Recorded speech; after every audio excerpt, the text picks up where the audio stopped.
Once again, we are here at Hollywood Smoke in Santa Monica. Welcome to 10 Count. This is Steve Kim, joined by Michael Montero and Michael Baca. As we turn the calendar to April 8th, there's a Ukrainian invasion coming to Maryland on HBO. 3 title bouts headlined by the WBO featherweight title held by Vasyl Lomachenko taking on Jason Sosa. And for the WBO cruiserweight title, Alexander Usyk takes on Michael Hunter. In a light heavyweight battle, Alexander Gvozdyk takes on Yuneski Gonzalez, and actually Lomachenko fighting at 130 pounds.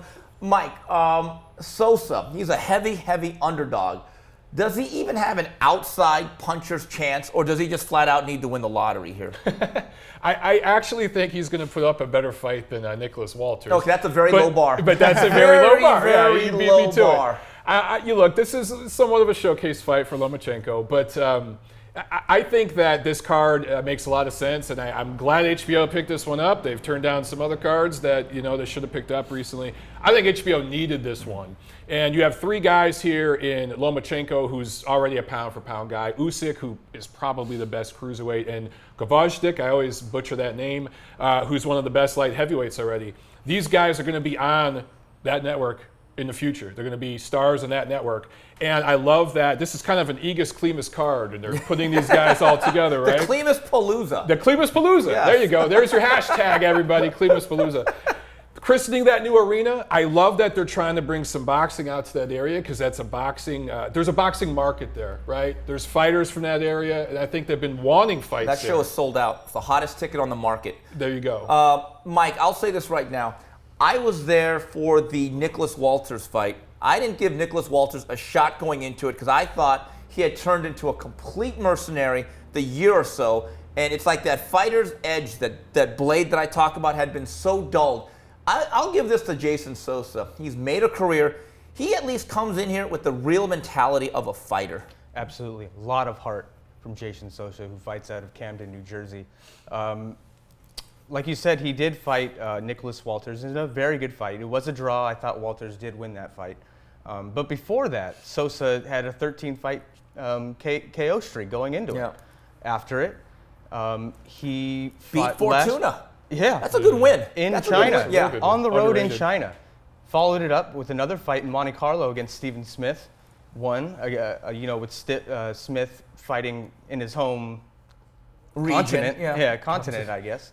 So I don't give him much of a chance, to be honest, against Lomachenko.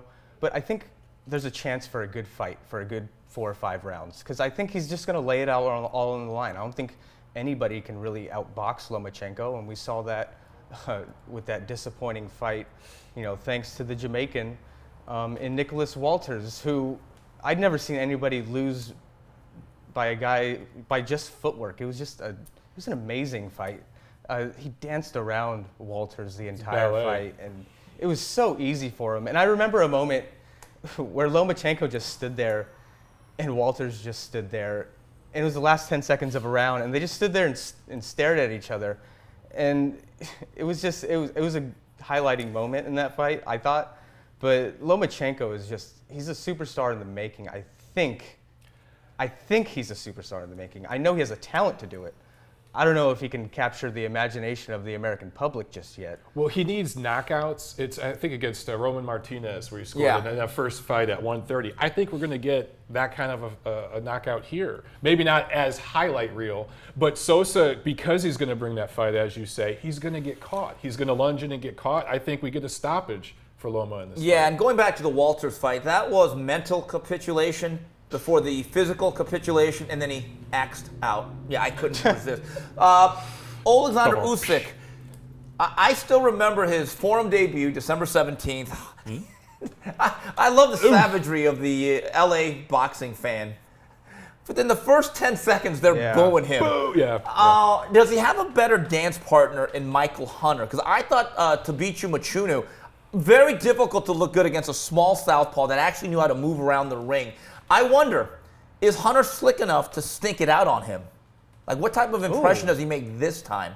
But he's a taller, bigger guy. He's going to be easier to reach for Usyk. I think Usyk heard those boos, and I think he wants to make up for it.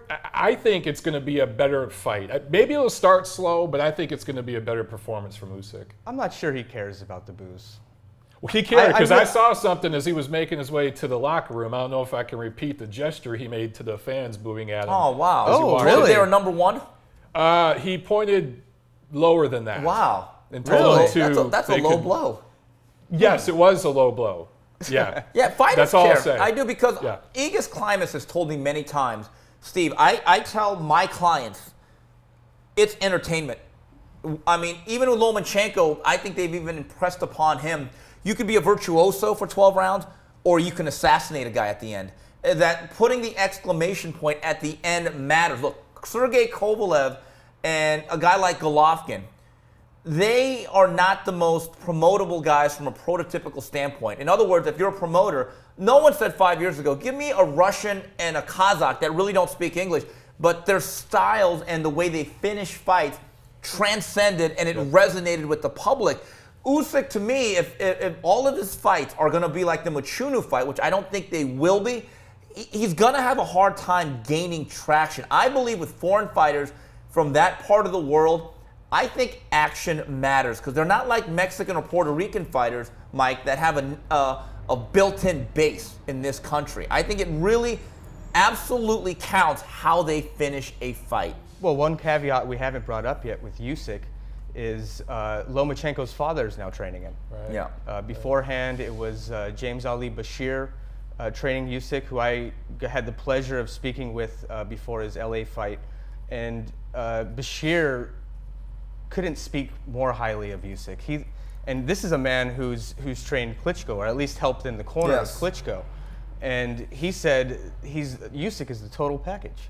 He said he's never been so excited about a fighter than Usyk, and it actually kind of surprised me. And I immediately thought of Bashir when I heard the news that Lomachenko was going to be Usyk's trainer. But that's something Usyk has always wanted. Right. And that also came with the decision of moving his life over to Oxnard.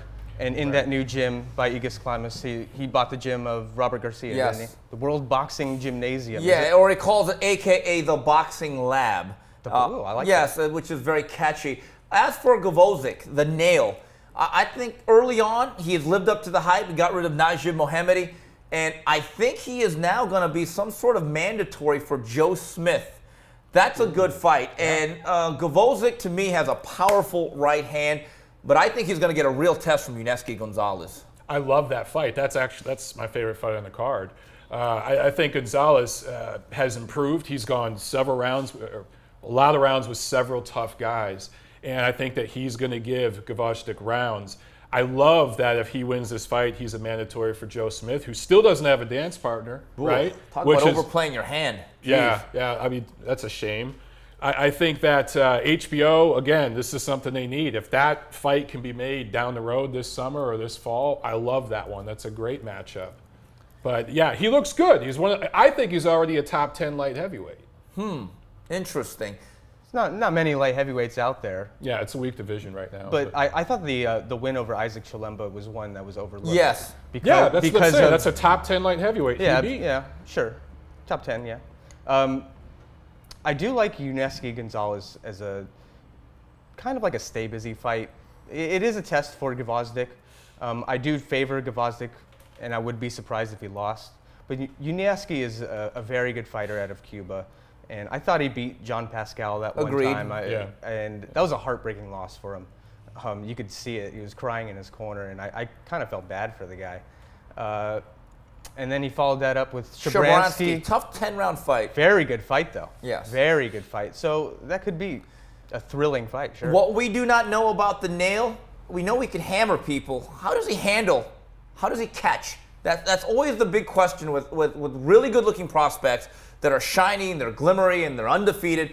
How they catch on the whiskers will tell you a lot. I think Gonzalez provides enough activity with his hands. We're going to find out at certain points, does he take heat? Well, that's it. That'll be taking place from the MGM National Harbor in Oxen, Maryland. That'll be April 8th on HBO. On behalf of Michael Baca and Michael Montero, this is Steve Kim saying, till the next 10 count, goodbye, everybody.